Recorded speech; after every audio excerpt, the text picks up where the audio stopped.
Hello everyone, आप सभी का एक बार फिर से स्वागत है हमारे YouTube channel Shankarnath education point पर।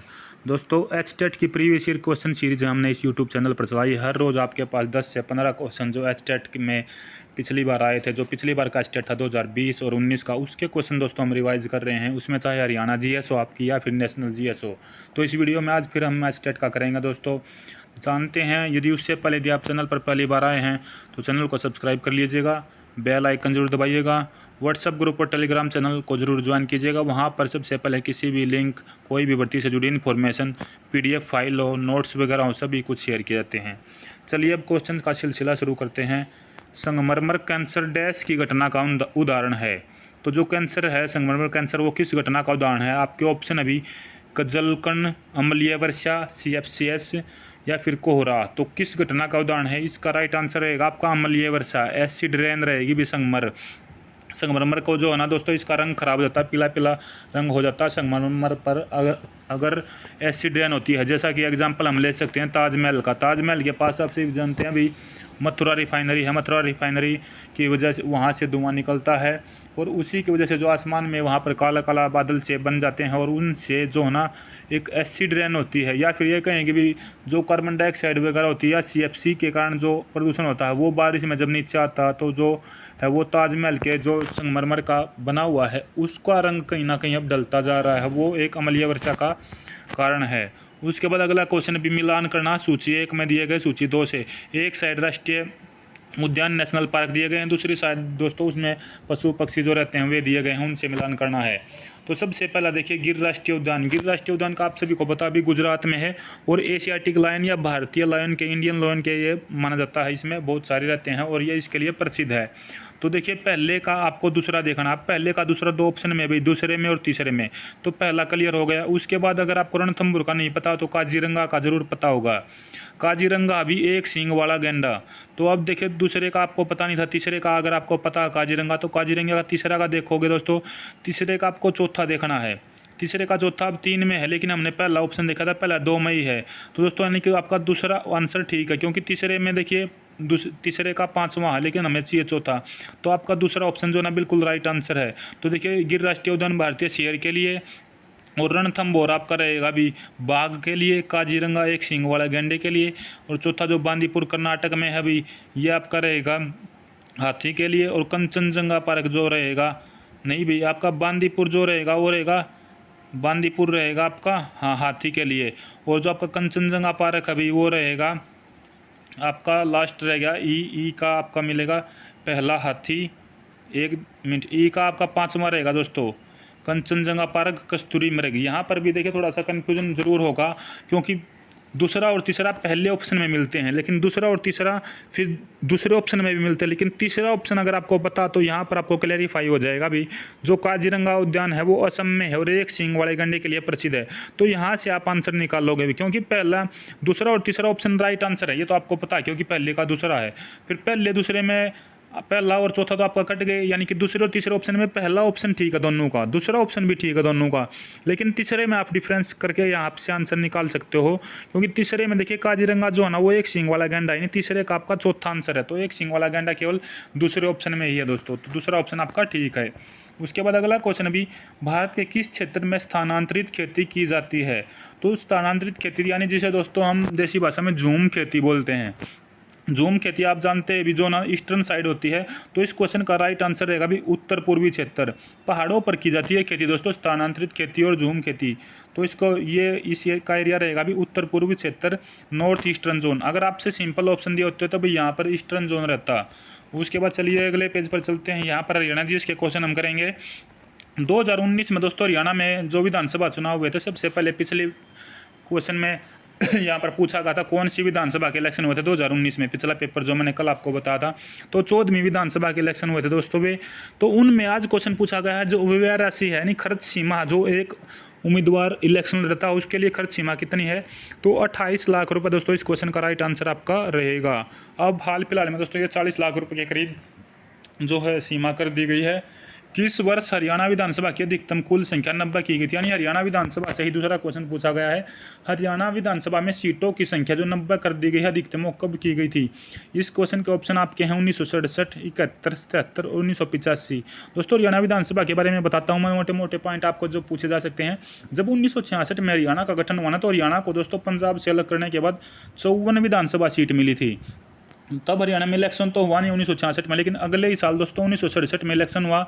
तो 1967 में दोस्तों आपकी 54 से सीट बढ़ाकर 81 कर दी गई, यानी 1967 में पहली बार इलेक्शन तो दोस्तों 54 सीटों पर ही हुआ, लेकिन इलेक्शन के बाद जो ना सीटें बढ़ा दी गई, 81 सीटें कर दी गई। उसके बाद आपकी 81 हुई, फिर 1971, इस क्वेश्चन का राइट आंसर रहेगा भी 1971 में आपकी हरियाणा विधानसभा की 90 सीट कर दी गई, जो आज तक 90 हैं। ये अभी हाल फिलहाल चेंज होगी, तो 2026 में नए परिसीमन आयोग की रिपोर्ट के बाद ये चेंज हो सकती हैं। उसके बाद अगला क्वेश्चन, अभी निम्न में से सबसे छोटा वन्यजीव अभ्यारण्य कौन सा है। तो सबसे छोटा वन्यजीव अभ्यारण्य रहेगा भी खप्परवास। खप्परवास आपका रहेगा झज्जर जिले में। खप्परवास और भिंडावास, दो ये अभ्यारण्य दोस्तों ये रहेंगे आपके झज्जर जिले के अंदर। उसके बाद अगले क्वेश्चन पर चलते हैं भैया। अगला क्वेश्चन आपका है, अगले क्वेश्चन पर चलेंगे। अगला क्वेश्चन है भी सुश्री सोनिया लाठर।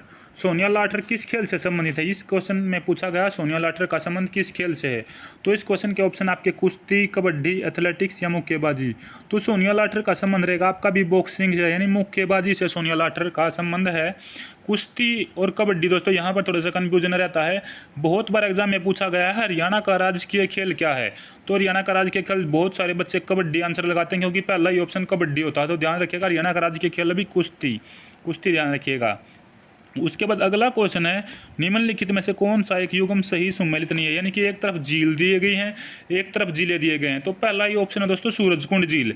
देखिए सूरजकुंड मेला और सूरजकुंड झील आपको पता भी फरीदाबाद में है, लेकिन यहाँ पर कुरुक्षेत्र दिया गया, तो हमारा पहला ही आंसर ठीक है। बाकी को भी हम चेक कर लेते हैं।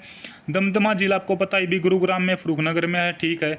तिलियार झील महम रोहतक के अंदर है, ये भी ठीक है। बड़खल झील फरीदाबाद के अंदर है, ये भी बिल्कुल ठीक है भाई। तो यानी कि पहला ऑप्शन आपका गलत था भी, सूरजकुंड झील कुरुक्षेत्र में नहीं, यहाँ पर आपका आंसर आएगा फरीदाबाद में।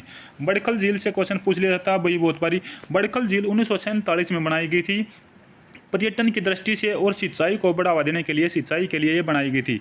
जो पर्यटक हैं वे बड़खल झील पर बहुत ज़्यादा संख्या में आते हैं। ये 3-4 क्वेश्चन जो मैंने आपको पॉइंट बताए, ये क्वेश्चन लगातार एग्जाम में पूछे गए हैं। चाहे आपका आने वाला भी सीट एग्जाम हो, वहाँ पर भी पूछे जा सकते हैं, या फिर प्रीवियस ईयर में आप देखोगे तो दोस्तों ये क्वेश्चन आपको मिलेंगे। उसके बाद अगला क्वेश्चन है, स्वतंत्रता सेनानी नवाब अहमद अली खां हरियाणा के किस शहर से संबंध थे।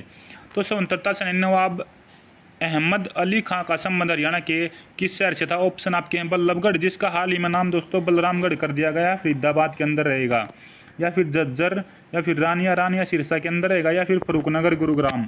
तो इस क्वेश्चन का राइट आंसर रहेगा भी फरूखनगर से नवाब अहमद अली खां का संबंध था, फरूखनगर गुरुग्राम से। उसके बाद अगला क्वेश्चन आपका है, हरियाणा का निम्नलिखित में से कौन सा जिला अपनी सीमा किसी अन्य राज्य के साथ साझा नहीं करता। तो बहुत बारी रिपीटेड क्वेश्चन है दोस्तों। बहुत टाइम पहले इसका ऑप्शन में आता था रोहतक, लेकिन अब रोहतक ऑप्शन में नहीं है। 2 ही जिले ऐसे हैं हरियाणा के जिनकी सीमा किसी भी राज्य या केंद्र शासित प्रदेश से नहीं लगती। तो इस क्वेश्चन में आपको आंसर करना है भी गुरुग्राम है, पलवल है, जींद है, या फिर चरखी दादरी। तो इस क्वेश्चन का राइट आंसर रहेगा आपका चरखी दादरी। चरखी दादरी की सीमा दोस्तों किसी भी अन्य राज्य के साथ नहीं लगती। हरियाणा में 2 ही ऐसे जिले हैं, रोहतक और चरखी दादरी, जिनकी सीमा किसी भी अन्य राज्य या केंद्र शासित प्रदेश के साथ नहीं लगती। गुरुग्राम की बात करता हूँ तो दोस्तों देखिए, गुरुग्राम की सीमा जो है ना नई दिल्ली से लगती है, इधर इस साइड नोएडा यानी नोएडा यानी उत्तर प्रदेश के साथ लगती है। पलवल की सीमा इस साइड नीचे भी उत्तर प्रदेश से लगती है। उसके बाद जींद की सीमा की बात करता हूँ, जींद की सीमा पंजाब के साथ लगती है। तो इस क्वेश्चन का राइट आंसर आपका रहेगा चरखी दादरी।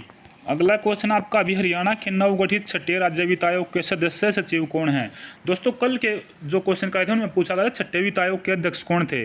तो देखिए इनके ऑप्शन आपके डॉक्टर अमित अग्रवाल, पंकज यादव, पी राघवेंद्र राव, या फिर विकास गुप्ता। एक ऑप्शन तो दोस्तों वैसे ही कट गया, option number 3 P Raghavendra Rao 6ठे वित्त आयोग के अध्यक्ष थे। यानी कि अब 3 ऑप्शन में अगर आपको पता तो 3 ऑप्शन में से आपको निकालना है। तो पंकज यादव उस टाइम पे शायद डीजेपी हुआ करते दोस्तों। तो इस क्वेश्चन का राइट आंसर रहेगा भी विकास गुप्ता। 6ठे राज्य वित्त आयोग था हरियाणा का, उसके सदस्य सचिव पूछा गया था, सेक्रेटरी पूछा गया, तो सेक्रेटरी थे उस टाइम पे विकास गुप्ता। पी राघवेंद्र राव 6ठे वित्त आयोग के अध्यक्ष थे। अगला क्वेश्चन है भी आपका मनोहर ज्योति योजना का संबंध है। अच्छा क्वेश्चन है। हरियाणा सरकार द्वारा निःशुल्क मोतियाबिंद ऑपरेशन, जरूरतमंद घरों को एक लघु और सौर ऊर्जा प्रणाली उपलब्ध करवाना, कमजोर वर्गों की बालिकाओं हेतु निःशुल्क आवासीय विद्यालय, या फिर कुरुक्षेत्र एक स्थायी अग्नि ज्योति जो कि कुरुक्षेत्र में स्थापित की जा रही है। तो इस क्वेश्चन का राइट आंसर आपका रहेगा भी जरूरतमंद घरों को एक लघु और सौर ऊर्जा प्रणाली उपलब्ध करवाए जाने से मनोहर ज्योति योजना का संबंध है। इस क्वेश्चन का ये राइट आंसर रहेगा। आज की वीडियो का लास्ट क्वेश्चन है दोस्तों, द्रोणाचार्य पुरस्कार 2020 के लिए किस प्रशिक्षक को चुना गया है। तो सबसे पहले आपको पता होना चाहिए भी द्रोणाचार्य पुरस्कार जो है ना कोच को, गुरुओं को या वरिष्ठ शिक्षकों को दिया जाते हैं जो किसी को कोचिंग यानी कोई किसी को सिखाता है, यानी गुरु होता है, कोचिज को ये मिलते हैं। तो इस फील्ड में दिया जाता है, पहले तो यह ध्यान रखिएगा।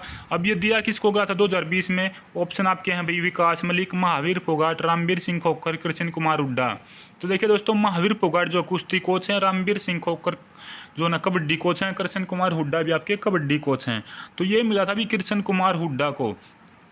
कुमार हुड्डा को 2020 के लिए जो ना द्रोणाचार्य पुरस्कार दिया गया था। ये इस क्वेश्चन का राइट आंसर रहेगा। तो दोस्तों ये थे भी आज के जो मैंने 10-15 क्वेश्चन आपके लिए एचटेट के प्रीवियस ईयर क्वेश्चन लेकर आया हूँ, ताकि जो भी एचटेट आपका 12 और 13 नवंबर को उनमें अगर आपके एग्जाम से रिपीटेड क्वेश्चन आते हैं तो आप उनको कर सके। और साथ के साथ ये क्लास दोस्तों जो है हरियाणा CET एग्जाम के लिए भी मोस्ट इंपॉर्टेंट है, क्योंकि हरियाणा GS का जो ना रिवीजन इसमें होगा, साथ के साथ नेशनल GS के जो क्वेश्चन है वो भी आपके सामने इस वीडियो में लेकर आता रहूँगा। तो वीडियो को ज़्यादा से ज़्यादा शेयर कर दीजिएगा, चैनल को सब्सक्राइब कर दिएगा। इस वीडियो में फिलहाल इतना ही। धन्यवाद। जय हिंद, जय भारत। मिलेंगे फिर नई वीडियो में नई लेटेस्ट इन्फॉर्मेशन के साथ। धन्यवाद।